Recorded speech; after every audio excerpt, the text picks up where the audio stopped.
Hello students. तो आज हम लोग डिस्कस करने वाले हैं कंस्ट्रेंट मोशन का पार्ट 2। ओके।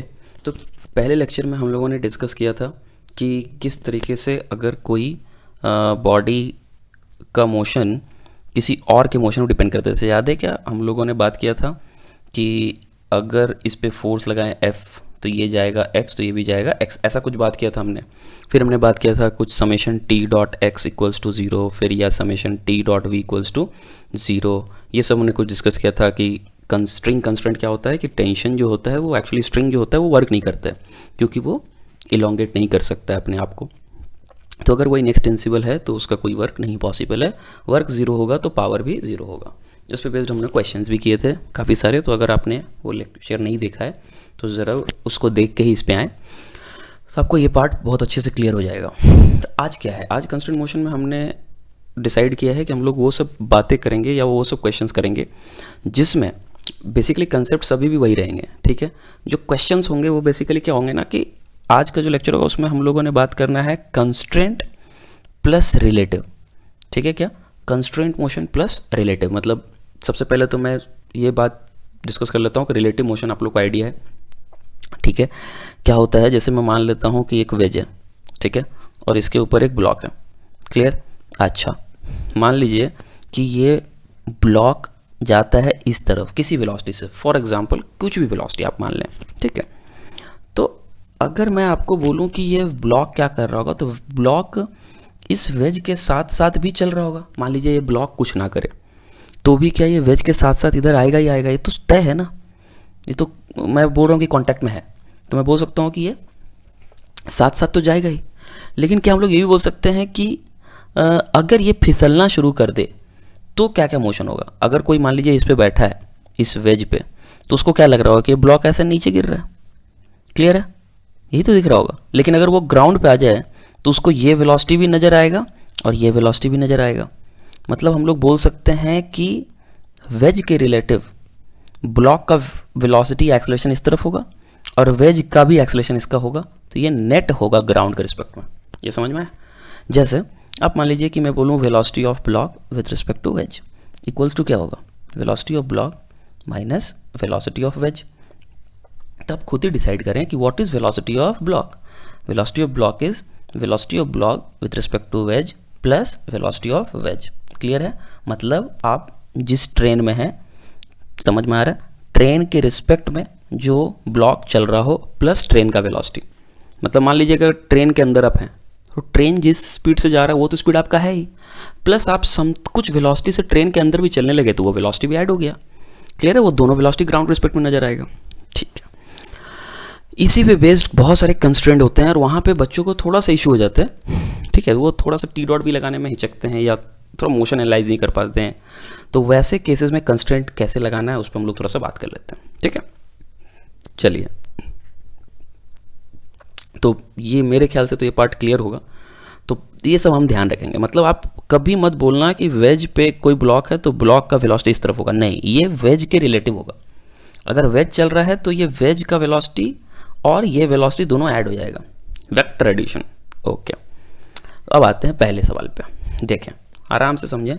ये हो गया हमारा आज का पहला इलस्ट्रेशन। डायग्राम बहुत गंदा बन रहा था पिछले बार में, तो हमने सोचा कि डायग्राम क्यों ना पहले ही बना लिया जाए। चलिए, तो पहला हम लोग डिस्कस कर लेते हैं क्या है इसमें। तो सबसे पहले तो हम लोग देखेंगे यहाँ पे दो बॉडीज मूव कर रहे हैं, है कि नहीं। अगर आपको मान लीजिए कि वेज का कुछ एक्सेलरेशन दे दे और आपको बोले कि वेज का एक्सेलरेशन इस तरफ है ए, ठीक है, तो ब्लॉक किधर जाएगा। ठीक है, आपको बोलेगा find acceleration of M. Small M का एक्सेलरेशन बताओ, कैसे पता लगाएंगे। सोचो यहाँ पर आराम से। पहले तो आप इसको अटेम्प्ट कर लें। पिछले जो भी कंसेप्ट आपको पढ़ाया गया आराम से उसको आप पढ़ के आएँ, वीडियो को देख के आएँ, समझ के आएँ, या आपने पहले ही देख रखा है तो आप मस्त उसको अप्लाई करें और क्वेश्चन को ट्राई करें। ठीक है, आई होप आपने कर लिया होगा। अब इसको हम लोग डिस्कस कर लेते हैं यार जल्दी से। क्या है इस क्वेश्चन में कि ये वेज जो है वो लेफ्ट साइड जा रहा है ए से, ठीक है, ब्लॉक किधर जा रहा होगा। फिर से जैसा कि हमने डिस्कशन किया था, हमें समेशन टी डॉट भी लगाना है। तो मेथड 1 हो गया पूरा का पूरा मान लीजिए ग्राउंड के फ्रेम में। ठीक है, हम लोग देखना चाह रहे हैं इन ग्राउंड फ्रेम। फिजिक्स पढ़ने का बेस्ट तरीका क्या है ना, आप किसी भी क्वेश्चन को 3-4 मेथड से धो दो, ठीक है, तो आपको थोड़ा सा कॉन्फिडेंस फील हो जाएगा, ठीक है यार कि ऐसा भी कुछ बहुत बड़ा तोप नहीं था। समझे क्या होगा? अगर मैं यहाँ पे डिस्कस करूँ तो आप क्या करो ना, एफबीडी बना लो सबसे पहले तो। ये रहा वेज, क्लियर, ये रहा वेज, ये रहा पुली, सही है क्या? अब इस पर टेंशन कैसे कैसे लग रहे होंगे यार, इस तरफ क्या लग रहा होगा टी, इस तरफ भी क्या लग रहा होगा टी, क्लियर। और वेज जा किधर रहा है, इस तरफ ए से, बढ़िया बात है, बहुत बढ़िया। अच्छा, अगर मैं ब्लॉक का बात करूं तो ब्लॉक का एफबीडी कैसा बनेगा, ये रहा ब्लॉक। अच्छा, ब्लॉक पे टेंशन किधर लग रहा होगा, ब्लॉक पे टेंशन लग रहा होगा इस तरफ टी, क्लियर। अच्छा, ये इधर जा रहा होगा कितने से, ए से। अब आपको इतना तो समझ में आ गया कि अगर ये इधर जाएगा तो ब्लॉक इधर जाएगा ही, ठीक है, क्योंकि ये रस्सी का लेंथ इधर से कम हो रहा है तो इधर से बड़ा होना चाहिए, क्लियर। तो ये ब्लॉक किधर जाएगा, इस तरफ। मान लीजिए एक्सेलरेशन है b। अब आपने ये खुद डिसाइड करना है कि ये जो b है ये एक्चुअल में किसके रिस्पेक्ट में है, ये होगा विथ रिस्पेक्ट टू वेज। क्या आपको इतना बात समझ में आया, ये होगा विथ रिस्पेक्ट टू वेज, तो इसलिए तो मैंने दोनों एक्सेलरेशन शो कर दिया, क्लियर है। अच्छा ओके, अब देखते हैं क्या क्या होगा। ये एंगल मान लीजिए थीटा है, तो ये भी एंगल कितना हो गया, थीटा, ठीक है। अब देखें, अब इस पे अगर मैं बात करूं कि एक्सेलरेशन के डायरेक्शन में टी का जैसे दो कंपोनेंट आ रहा है, देखना एक बार, टी का दो कंपोनेंट आ रहा है, क्या क्या, टी का एक कंपोनेंट इस तरफ आएगा कितना, ये आएगा टी साइन थीटा, और इस तरफ कितना आएगा टी कॉस थीटा। अब आप खुद ही बताओ, जो टी साइन थीटा है उसका ए के साथ डॉट क्या हो जाएगा, जीरो। समझ में आ रहा है, हम लोग क्या लिखने वाले हैं, summation T dot A equals to zero, दोनों बॉडी के लिए, ठीक है। अब इस पे अगर हम लोग ने लिखा पूरा का पूरा कहानी तो क्या होगा वो थोड़ा बात कर लेते हैं। क्या होगा भाई साहब, समेशन टी डॉट ए। अब ए के डायरेक्शन में नेट टेंशन कितना है, अगर मैं हॉरिजॉन्टल डायरेक्शन में बात करूं तो उसी का टी डॉट ए लिखना पड़ेगा, तो ये आएगा टी माइनस, वेज क्या बात कर रहा हूँ, T minus T cos theta. देख सकते हैं इस तरफ क्या लग रहा है टी, और इस तरफ क्या लग रहा है T cos theta, obviously T बड़ा है, T minus T cos theta into A, क्योंकि नेट टेंशन और नेट ए वेक्टर के बीच में एंगल कितना है, जीरो, तो प्लस। यहाँ देखते हैं, अब आप यहाँ देखें तो थोड़ा सा आपको टेंशन हो रहा है कि एक्सेलरेशन का कंपोनेंट करना पड़ेगा, ये थीटा है, ठीक है, ये कंपोनेंट करने आना चाहिए आपको, ये एंगल कितना आता है, थीटा, ठीक है। अच्छा, आप देख सकते हो ये थीटा, तो ये एंगल 90 माइनस थीटा, 1 सेकेंड, ये हमने क्या किया है, हाँ ये देखें यहाँ पर ये एंगल 90 माइनस थीटा, तो ये एंगल कितना हो जाएगा, थीटा, ये थीटा होगा ना। अच्छा, तो एक्सेलरेशन का देखिए कंपोनेंट आ रहा है, इस तरफ कितना आएगा ए साइन थीटा, और इस तरफ कितना आएगा, ये आएगा ए कॉस थीटा। तो बताएं नेट एक्सेलरेशन, अब इस एक्सेलरेशन का तो डॉट प्रोडक्ट जीरो होने वाला है टेंशन के साथ, तो नेट एक्सेलरेशन इसी तरफ होगा, इस तरफ नेट एक्सेलरेशन कितना हो जाएगा, वो हो जाएगा B minus A cos theta, clear. तो क्या लिखेंगे हम लोग, minus T B minus A cos theta equal to zero, बढ़िया बात है। अब टी तो मर जाएगा, ये तो हमें पता है, तो ये आएगा 1 minus cos theta into A equal to B minus A cos theta. अब देखिए तो ये कॉस थीटा ही मर रहा है, देखें ये आ रहा है A minus A cos theta equal to B minus A cos theta, ये सब तो मर जा रहा है, और क्या आ जा रहा है, ए इक्वल टू बी। इसका मतलब अगर ये ए से इधर गया तो ये बी से नीचे गिरेगा, रिलेटिव, ये जो बी था ये रिलेटिव वेलोसिटी था, तो बी से किधर गिरेगा, नीचे, बढ़िया बात है। तो इसका मतलब क्या हुआ यार, कि अगर आपको कोई ब्लॉक का एक्सेलरेशन पूछे तो आंसर क्या होगा, क्या बी होगा, बी तो ए ही है, और इस तरफ भी इसका ए है, तो नेट रिजल्टेंट कितना होगा ये आप सोच लें। ये एंगल कितना है, थीटा, तो इसके बीच में एंगल कितना हो गया, पाई माइनस थीटा। दो एक्सेलरेशन है भैया, इधर भी है ए और इधर भी कितना है ए, और ये एंगल कितना है, पाई माइनस थीटा। तो बताएं नेट एक्सेलरेशन कितना, under root of A square plus 2AA cos pi minus theta.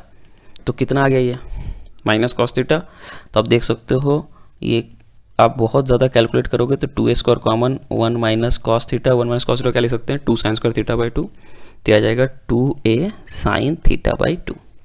Clear है क्या? देख लें, बहुत सिंपल कहानी है। ओके, चलिए अब नेक्स्ट हम लोग इसका दूसरा मेथड देखते हैं। ठीक है, देखिए इसमें बहुत आसानी से भी इस क्वेश्चन को हम लोग सॉल्व कर सकते हैं।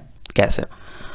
ऐसे कि आप ऐसा सोचो कि यार अगर अगर अगर ये पूरा सिस्टम कुछ डिस्टेंस चलाया, लेट्स से कि मान लीजिए कि ये कुछ चलाया x, क्लियर, अगर ये कुछ भी डिस्टेंस चलाया x, तब ये बताओ कि ये कुछ यहाँ पहुँच जाएगा, क्लियर है। अब आप ये बताओ भाई कि ये जो स्ट्रिंग है वो तो यहाँ आ गया ना, ये मान लीजिए x चला तो स्ट्रिंग कितने से छोटा हो गया? x से, तो लेंथ तो उतना ही रहना है। जो स्ट्रिंग का लेंथ है वो बदल सकता नहीं है। आपने जितने से इस लेंथ को छोटा कर दिया, क्या वो लेंथ यहाँ से कुछ बड़ा दिख जाएगा? क्लियर बात है, मतलब उतना ही लेंथ वापस आना था। आप सोच सकते हो ये लेंथ है, क्लियर, ये लेंथ है स्ट्रिंग का, और अब ये लेंथ है, तो अब ये जितने से छोटा हुआ होगा क्या उतना ही बड़ा हो चुका होगा? ये क्या आपको समझ में आया है? ये देखें, तो ये भी कितने से बड़ा हो जाएगा? x से ही बड़ा होगा। तो ऑब्वियस सा बात था कि अगर वेज इस तरफ चला तो यहाँ का बैठा हुआ आदमी, उसको यही लग रहा होगा कि अगर वेज, मान लीजिए वेज x चला, तो यहाँ का बैठा हुआ आदमी क्या दिख रहा होगा कि ब्लॉक इस तरफ कितना चला? x। इसका मतलब जो ये रिलेटिव एक्सेलरेशन था वो इस a के बराबर होगा ही होगा। तो श्योर हो गया था। समझ में आया आपको? तो ये ध्यान रखना है। ऐसे भी कर सकते थे आप, कोई दिक्कत नहीं, लेकिन जनरली क्या होता है ना, कभी कभी आपको नहीं नजर आता इतना आसानी से। ठीक है, अब थर्ड मेथड क्या हो सकता है? ये मेथड मुझे पर्सनली पसंद है, रीज़न बीइंग कि आपको यहाँ पे क्या है ना, गलती करने का भी चांस कम हो जाएगा और कॉम्प्लिकेटेड क्वेश्चन भी सॉल्व हो जाते हैं। ये हो जाता है with respect to wedge, with respect to wedge. तो वेज के रिस्पेक्ट में क्या होगा अब आप खुद देख लें। वेज के रिस्पेक्ट का कहानी क्या है ये आप खुद देख लें। इसको ये था ऐसा कुछ, है ना, और यहाँ पर पुली और यहाँ पे ब्लॉक। अब देखें आप यहाँ पे क्या होगा, यहाँ पर कहानी क्या है अब आप खुद सोचें कि अगर मैं किसी तरीके से, मान लीजिए कि मैं वेज पे बैठ गया, वेज पे बैठ गया, तो मुझे वेज मूव करते हुए दिखना नहीं चाहिए। वेज एक्चुअल में किधर जा रहा था? इस तरफ, कितने से? ए से। तो मैं क्या करूँगा, मैं वेज पे बैठ जैसे ही बैठा वैसे ही मैं समझ गया कि वेज जो है मेरे रिस्पेक्ट में क्या आ चुका है? रेस्ट पे। या वेज के रिस्पेक्ट में मैं क्या आ चुका हूँ? रेस्ट पे। तो आप जिस पे भी बैठते हैं वो एक्चुअल में रेस्ट पे आ जाता है। समझे? आप ट्रेन के अंदर बैठते हैं तो आपको ट्रेन थोड़ी मूविंग दिखेगा, आपको तो पटरियाँ, बाकी सराउंडिंग्स पीछे जाते हुए नजर आएंगे। सिमिलरली आप वेज पे बैठे तो आपको वेज मूव करता हुआ नजर नहीं आना चाहिए। तो आपको क्या करना चाहिए, आप खुद ही सोचो। आपको लगेगा कि जैसे से ये पास आ रहा होगा, आपको लग रहा होगा वॉल पास आ रहा है, क्लियर है? तो जैसे ही आप इसको इस तरफ ए दोगे तो जो भी जितने भी बॉडीज थे जो रेस्ट पे थे वो भी मूविंग हो गए।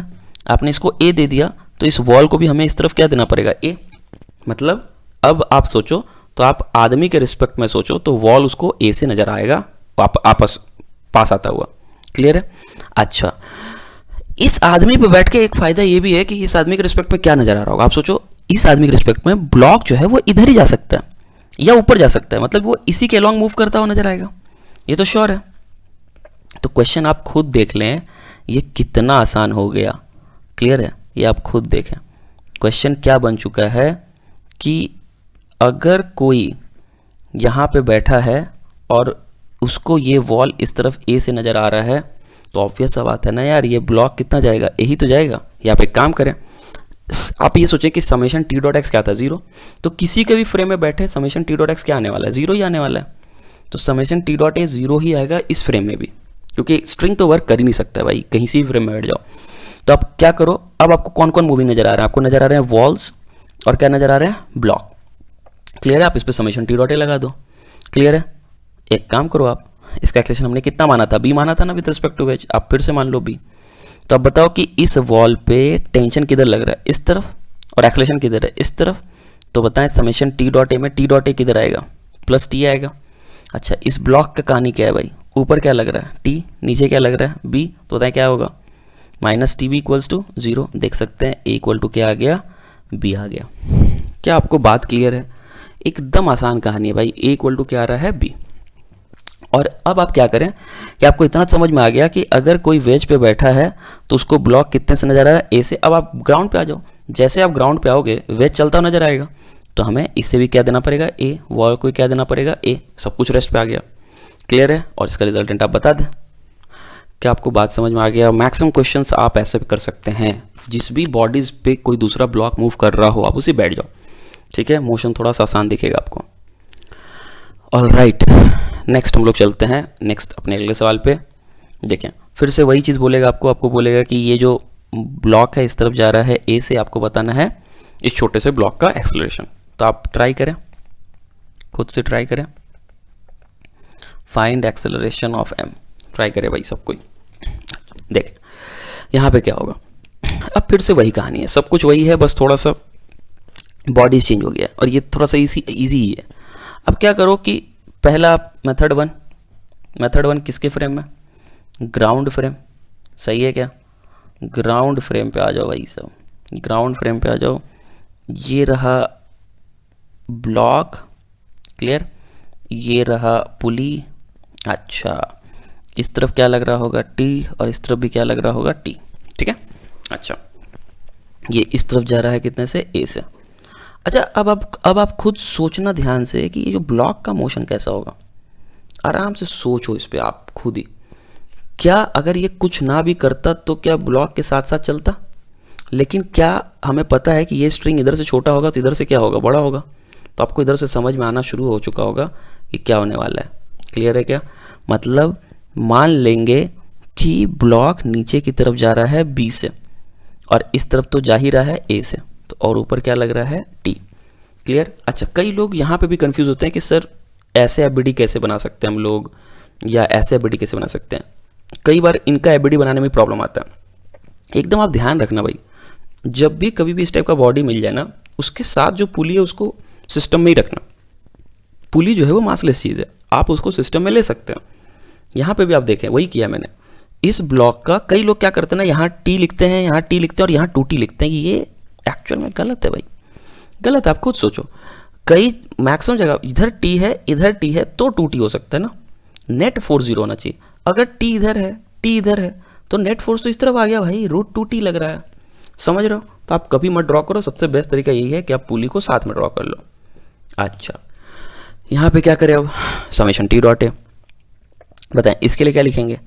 इस टेंशन का इस ए के साथ डॉट तो हो जाएगा 0, इसी टेंशन का आने वाला है तो लिखेंगे टी इंटू ए। और इसका देखें, इस ए के साथ इस टी का हो जाएगा 0, तो हो जाएगा -TB इक्वल्स टू 0। साथ साथ साफ साफ आ गया इक्वल टू बी। और ये पता भी था कि अगर ये वेज इस तरफ जाएगा x, तो ये स्ट्रिंग छोटा हो जाएगा x से, तो ये लेंथ लंबा हो जाएगा कितने से? x से। क्लियर है? ऑब्वियस सा बात था। तो रिलेटिव एक्सेलरेशन b है। तो आंसर क्या है? क्या आंसर आपका ए हो जाएगा? आंसर क्या हो जाएगा? देख लें, इसका resultant √a² plus b², b² भी a² है, तो आंसर कितना आ गया? √2 है। ओके, ध्यान रखिए यार। अच्छा, अब हम लोग आ जाते हैं किसके फ्रेम में? वेज के फ्रेम में। तो वेज फ्रेम भी आप कर सकते हैं, कुछ नहीं है भाई। वेज फ्रेम कुछ नहीं है, आप सिंपली आप सोचो कि यार ये जो वेज है, ये जो वेज है, ये रहा ब्लॉक। अब आप बताओ कि कौन मूव करता हुआ नजर आएगा? ये वेज इस तरह जा रहा था ए से, लेकिन आप इसी बैठ गए, तो इस तरफ क्या दे देंगे? ए। अच्छा, जो वॉल था क्या मुझे उसे भी देना पड़ेगा? ये क्लियर है? और उस पर टेंशन कितना लग रहा है? इस तरफ टी, और इस पर टेंशन कितना लग रहा है? इधर टी, और इसका एक्सेलरेशन इस तरफ कितना होगा? बी। क्या हम लोग डायरेक्टली लिख सकते हैं? इसके लिए क्या लिखेंगे यार? इसके लिए लिखेंगे +TA, और इसके लिए क्या लिखेंगे? -TB equals to 0। A equal to कितना आ गया? बी। ध्यान बस यही रखना है कि ये जो एक्सेलरेशन आता है वो किसके रिस्पेक्ट में आ रहा है? वेज के रिस्पेक्ट में। तो ब्लॉक का एक्सेलरेशन हमेशा ध्यान रखना है, नीचे ए और इधर भी ए। रिजल्टेंट कितना आ जाएगा? √2a। क्लियर है? आई होप ये पार्ट तो आपको क्लियर होगा ही होगा। थर्ड सवाल पे आते हैं, इसको आप खुद से ट्राई करें। क्वेश्चन नंबर 3 खुद से ट्राई करें आप इसको। कुछ भी नहीं है तो मस्त आराम से ट्राई दें। चलिए देखिए, इसको ट्राई करते हैं। अब इसमें क्या क्या है? फिर से वही चीज़, आपको बोलेगा कि ब्लॉक इधर जा रहा है ए से, आपको बोलेगा कि इस छोटे से ब्लॉक का आंसर बताओ, एक्सेलरेशन। अब भाई साहब इसमें भी एबीडी ठीक से बना लो, क्वेश्चन सॉल्व हो जाता है। क्लियर है? तो डायरेक्टली हम लोग कर सकते हैं। मान लीजिए कि ये जो ब्लॉक है इसका एबीडी अगर बनाए तो आपको ये पुली साथ में बनाना है। ठीक है, पहला मिस्टेक जो लोग करते हैं ऐसा। क्लियर? अच्छा देखिए, ये भी स्ट्रिंग इससे अटैच है तो एक और टेंशन लग रहा होगा टी। अच्छा, ब्लॉक पे आ जाओ यार। ब्लॉक का टेंशन ऊपर की तरफ कितना है? टी। देख लें इधर टेंशन कितना है? टी। तो अब देखें आप खुद, अगर ये ए से इधर जा रहा है तो ब्लॉक के पास भी एक्सेलरेशन ए है इधर, और रिलेटिव एक्सेलरेशन क्या होगा नीचे की तरफ, मान लेते हैं वो कितना है बी। बस क्वेश्चन सॉल्व। अब आप बताएं कि एक्सेलरेशन के डायरेक्शन में कितने टेंशन है, ये भी टेंशन है ये भी टेंशन है, तो कितने हो जाएंगे, ये हो जाएगा 2ta और यहाँ हो जाएगा -tb इक्वल टू 0। इसे का कोई काम नहीं है, तो इस बार आंसर क्या आ गया, b इक्वल टू 2a। ध्यान रखना है यहाँ पे क्या है ना कि दो रस्सी अटैच्ड है, तो जब ये इस तरफ x जाएगा तो ये भी रस्सी x से छोटा होगा और ये भी रस्सी x से छोटा होगा, तो सारा कंपनसेशन किसको करना पड़ेगा, ब्लॉक को। तो ब्लॉक कितना नीचे आ जाएगा 2x। तो ये ऑब्वियस सा बात है, ब्लॉक पे जो भी इस बड़े वाले ब्लॉक पे इफेक्ट होगा, डबल इफेक्ट आपको दिखेगा छोटे ब्लॉक पे। तो ब्लॉक का एक्सेलरेशन कितना आ गया भाई, इस तरफ a और इस तरफ 2a, तो नेट कितना आ गया भाई, √5a। ठीक है क्या? अच्छा, क्या इसको हम लोग वॉल के फ्रेम से कर सकते थे? हाँ कर सकते हैं, बिल्कुल कर सकते हैं। ये देखिए, ये है वॉल, ठीक है, और ये है ब्लॉक। मैं simply with respect to wedge directly ABD बना रहा हूँ। आप खुद सोचो, अगर आप इसको इस तरफ क्या दे दोगे ए, तो वॉल को भी इस तरफ क्या दे दोगे ए। क्लियर? अच्छा, तो वॉल का कहानी क्या है भाई, पुली को देख लें आप। यहाँ पे जो पुली है वो ऐसे गया ऐसे गया, अच्छा, और यहाँ पर जो पुली है वो ऐसे गया और ऐसे गया, तो यहाँ पे टेंशन्स ऐसे एक्ट कर रहे होंगे। ठीक है, और वॉल का एक्सेलरेशन इस तरफ कितना है ए, ब्लॉक पे ऊपर क्या है टी और नीचे क्या है बी, रिलेटिव जा रहे हैं हम लोग। तो इसके लिए क्या लिखेंगे, वॉल के लिए सोच लें एक बार, ये हो जाएगा TA और यहाँ भी कितना हो जाएगा टी, एक्चुअली टेंशन डबल है, कितना हो गया 2TA -TB इक्वल टू 0, तो B आएगा ही आएगा, 2A आएगा, आंसर आना तय है। तो अब आपको लग रहा हो यार बहुत आसान सवाल है ये सब, बहुत ज़्यादा आसान। ठीक है क्या? चलिए चौथा सवाल करते हैं, थोड़ा सा अच्छा, आप लोग सबको इसको टाइम दें यार, ठीक है, एक लेक्चर की तरह समझेंगे, आपको बहुत हेल्पफुल होगा। चलिए ट्राई कर लिया क्या? देखें अब क्या है ना कि जो वॉल है वो भी चलने लगा है कि नहीं, तो सब पे लिखना पड़ेगा, और क्या, ऑब्वियस सा बात है। अब आप इसको ज़रा देखेंगे तो अब मैं डायरेक्टली थोड़ा करना चाहता हूँ, ये ब्लॉक पूरा का पूरा ए से जा रहा है, तो इस पर टेंशन क्या लग रहा है, इधर लग रहा है टी, ये है टी, ये भी है टी, तो आप सोचिए कि इधर भी तो लग रहा होगा टी, तो एक्सेलरेशन के डायरेक्शन में इधर जो टी है वो कोई काम का नहीं है, तो ये टी और ये टी, बताएं क्या लिख देंगे हम लोग, इसके लिए लिख देंगे 2TA, कोई दिक्कत नहीं। इसके लिए बताएं, इसके लिए ब्लॉक बी के लिए इस तरफ है बी और इस तरफ है टी और इस तरफ क्या है टी। अब यहाँ पे 3 है सिस्टम, ए भी है, बी भी है और सी भी है, तो क्या करना पड़ेगा, इसका एक्सेलरेशन दिया हुआ है आपको, बी दिया हुआ है। चलिए तो क्या लिखेंगे, T 2T into B plus 2TB, बढ़िया। और जो सी है वो इधर ए से तो जा ही रहा होगा, सी का एक्सेलरेशन इस तरफ ए तो होगा ही होगा, क्या रिलेटिव एक्सेलरेशन इस तरफ बी भी होगा, ये भी होगा, तो इसको कैसे करेंगे, तो आपको खुद समझ में आ रहा है कि इस पर टेंशन किधर लग रहा है, ऊपर, तो सिर्फ काम का कौन है बी, ए का कोई काम नहीं है, तो क्या लिख देंगे -TB इक्वल्स टू 0।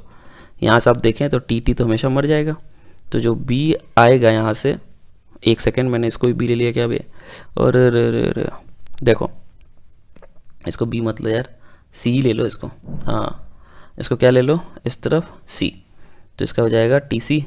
तो यहाँ से C कितना आ रहा है भाई साहब, C आ रहा है आंसर, ये आ रहा है 2A प्लस 2B। क्लियर है?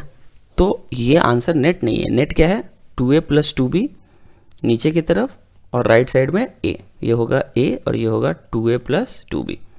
क्या नेट रिजल्टेंट आप निकाल सकते हैं? क्लियर है? इसी सवाल को आप किसी एक के फ्रेम में बैठ कर भी कर सकते थे, मतलब आप मान लो कि A पे बैठ गए, ए पे ही क्यों बैठेंगे, क्योंकि ए पे बैठ के ही सिर्फ मोशन इसका हमको नीचे जाता हुआ दिखेगा, ए पे हम बैठेंगे तो क्या दिखेगा, सिर्फ ये मोशन, आपको तो हमेशा ये पास ही दिखेगा ना, तो इस डायरेक्शन कोई मोशन पॉसिबल ही नहीं दिखेगा आपको। अगर मैं इस तरफ इसको ए दे दूं, इसको भी इस तरफ कितना देना पड़ेगा ए, तो अब इसका नेट एक्सेलरेशन कितना हो गया बी प्लस ए, बस क्वेश्चन सॉल्व। आप इस ब्लॉक को बना लें, इसका एक्सेलरेशन इस तरफ कितना है यार बी प्लस ए, यहाँ पे पुलीज, यहाँ पे पुली, ये पुली ऐसे जा रहा है, इधर टेंशन, इधर टेंशन, इधर कितना है टी, इधर कितना है टी, ऐसा ही कुछ है हाँ। और ब्लॉक पे किधर लग रहा है, ऊपर के टेंशन, इधर सी, क्या लिखेंगे यार, इसके लिखेंगे -TC और इसके लिखेंगे 2T। देखें इधर कितना लग रहा है 2T, 2t into B plus A equal to 0। तो t और t क्या हो गया, मर गया, तो c कितना आया भाई 2b प्लस 2a। ध्यान रखने वाला बात, this is relative to the wedge. क्या आप ये सब कर सकते हैं? एकदम आसान है भाई। नेक्स्ट, बहुत ही आसान सवाल से, बहुत आसान सवाल है, बहुत ही आसान, तो इसको कभी टफ मत मानना भाई आप लोग। ओके, अब इसको देखते हैं यार फिर से क्या है इसमें। लास्ट क्वेश्चन है, आप लोग ट्राई करें सभी, कोई एक अटेम्प्ट दे दे बढ़िया से। चलिए, आपको क्या है ना, इस ब्लॉक का एक्सेलेरेशन देखिए दिया हुआ है, ये जो कैपिटल एम है इसका एक्सेलेरेशन दिया हुआ है लेफ्ट साइड में ए की तरफ, ए होगा, और इस ब्लॉक का एक्सेलेरेशन मांग रहे हैं। ठीक है, बहुत सारे तरीके हैं भाई, आपका जो मर्जी वो करें आप। ठीक है, जो मर्जी वो करें। चलिए, सबने अटेम्प्ट कर लिया होगा। तो सबसे पहले इस ट्रायंगल को अगर देखें, ट्रायंगल मतलब इस वेज को देखें, तो इस पर बहुत सारे पुल लगे हुए भाई। इधर एक टेंशन है टी, अच्छा इधर एक टेंशन है टी, भाई साहब बहुत दिक्कत है। अब यहाँ शुरू कर ले, ये है टी, ये है टी, ये है टी, ये है टी, ये है टी, टी टी, ये कितना हो गया 2t। इसको 2t लिख सकते हैं, क्योंकि इस पुली को अगर आप बना भी लें तो भी आपको इधर टी और इधर टी दिखेगा, तो 2t दिखेगा ही। ये टेंशन 2t है, इसमें कोई दिक्कत नहीं है। ये टेंशन t है, तो देखिए यहाँ से आ रहा है 2t, यहाँ से आ रहा है t, दिख रहा है क्या? ये एंगल है थीटा, तो ये भी कितना हो जाएगा थीटा। अच्छा, और मुझे चलता हुआ नजर आएगा ग्राउंड फ्रेम से। अच्छा, इस ब्लॉक के बारे में क्या कहानी है भाई? ब्लॉक पे ऊपर इस तरफ टेंशन कितना लग रहेगा टी, और ये वेज के साथ भी जा रहा होगा इस तरफ कितने से ए से, और इस तरफ जा रहा होगा कितने से बी से। क्लियर? तो ये सवाल तो वही चीज़ हो गया, एकदम सेम सवाल है। देखें, ये रहा ब्लॉक, इस तरफ लग रहा है टी, और इस तरफ एक्सेलेरेशन कितना हो जाएगा। अब देख लें, इस ए का अगर कंपोनेंट ले ले, ये थीटा, ये कितना हो जाएगा थीटा, तो ए का कंपोनेंट इसी डायरेक्शन में आएगा ए कॉस थीटा, तो इधर है बी, और इस तरफ कितना है ए कॉस थीटा। ए साइन थीटा का कोई काम नहीं है। अच्छा, बताएं क्या लिखेंगे इसके लिए? इसके लिए क्या लिखेंगे? इसके लिखेंगे टी और B minus A cos theta. मैं मान लेता हूँ कि एक्सेलेरेशन नेट इस तरफ होगा, तो लिखेंगे T minus B minus A cos theta. पहले सवाल में भी तो हमने यही किया था। ठीक है, इसका एक्सेलेरेशन इस तरफ है ए, ठीक है, तो इस तरफ कितना टेंशन है 2t टी टी, ऐसा लग रहा है कि 4t है, लेकिन ये t का भी एक कॉम्पोनेंट आएगा इस तरफ, वो आएगा t कॉस थीटा। तो कितना आ गया भाई? ये आ गया plus 4t minus T cos theta into A equal to 0। तो यहाँ से भाई t तो मरना तय है, इसमें तो कोई दिक्कत ही नहीं है। तो ये हो गया minus B plus A cos theta plus 4a minus A cos theta equal to 0। अरे भाई साहब देखो, तो यहाँ से क्या आ गया b इक्वल टू 4a, क्या आ गया b इक्वल टू 4a। ख़त्म, क्वेश्चन ख़त्म। अब देखें आप, तो जो ब्लॉक है वो बेसिकली कैसे जा रहा है? इस तरफ जा रहा है कितने से b से, और इस तरफ कितने जा रहा है a से। b आ गया है 4a, तो आप क्या रिजल्टेंट निकाल सकते हैं? एंगल कितना है थीटा, तो इनके बीच में कितना होगा पाई minus theta. Answer will be a square plus b square plus 2ab cos of pi minus theta. सही है क्या? एकदम आसान है।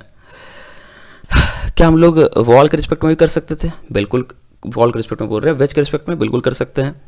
वेज के रिस्पेक्ट में हमें वॉल चलता हुआ नजर आएगा भाई। क्लियर है? आप इसको जब रेस्ट पे लाओगे तो वॉल को एक्सेलेरेशन ए देना पड़ेगा। तो वॉल का एफबीडी आप देखें कैसा बन रहा है। वॉल में कितने पुलिस है भाई? 4 पुलिस भाई साहब। ठीक है, तो 4 पुलिस हैं, ऐसे ऐसे ऐसे। क्लियर? और फिर एग्जैक्टली सेम इधर भी है। क्लियर? तो ये कितना है टी, ये कितना है टी, ये कितना है टी, ये कितना है टी, ये कितने जा रहा है ए से। अच्छा, वेज के रिलेटिव सिर्फ ब्लॉक मुझे नीचे जाता हुआ नजर आएगा कितने से बी से, ऊपर क्या लग रहा हो टी। देखिए क्वेश्चन तुरंत आ रहा है आंसर। यहाँ पे कितना आ रहा है भाई? इसके लिए आ रहा है माइनस टी बी, और इसके लिए कितना आ रहा है प्लस 4ta। देख सकते हो कितने टेंशन हो गए भाई, 4 4, तो ये हो गया plus 4ta minus T B equal to 0। और आंसर लाने में टाइम नहीं लगता है भाई। क्लियर है क्या? कंस्ट्रेंट मोशन आसान टॉपिक माना जाता है। ठीक है, इसको टफ आप ना बनाएं। क्या आपको ये पार्ट क्लियर है? देख लें। तो हमने 4-5 इलस्ट्रेशंस किए हैं, इसको आप ध्यान से समझें। इसको आप समझेंगे तो आगे का एनएलएम का लेक्चर आपको बहुत क्लियर रहेगा। ठीक है, नेक्स्ट क्लास में हम लोग कंस्ट्रेंट मोशन में वेज कंस्ट्रेंट भी चेक करने वाले हैं, और फिर हम लोग एनएलएम में जब आएंगे तो कंस्ट्रेंट मोशन के बहुत अच्छे से क्वेश्चन देखेंगे। ठीक है क्या? चलिए यार, तो आज के लिए बस इतना ही। सेवा समाप्त करते हैं।